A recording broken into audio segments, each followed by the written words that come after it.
Во Штип продолжува кампањата за вонредните избори за градоначалник. Кандидатот од СДСМ, интервентниот кардиолог Сашко Николов, најави дека како и досега, така и во иднина политиката нема да го оддели од медицината. Затоа јас како за време на предвремените парламентарни избори, за време на мојата работа како пратеник во собранието и сега во оваа кампања продолжувам активно да волонтирам во моето интервентно кардиолошко одделение каде што секојдневно извршувам интервенции и покрај тоа активно волонтирам и во формирањето на новиот ковид центар кој што ќе биде во интензивниот дел од моето кардиолошко одделение.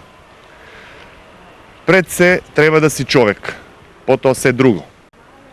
Целото мое знаење, целата моја енергија ја ставам на располагање на сите мои сограѓани и на сите мои колеги здравствени работници.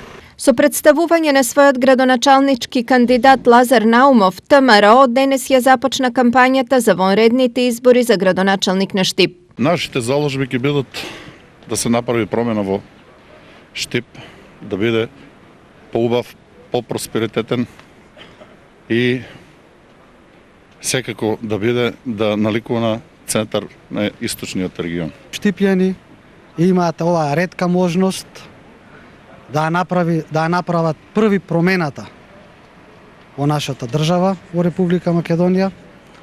Имаат можност на 13 декември да гласаат масовно за реден број 7 за кандидатот за градоначалник Лазар Наумов. Ги повикувам сите да не бойкотираат, да излезат и да бидат првите кои што ќе ја срушат оваа ненародна власт.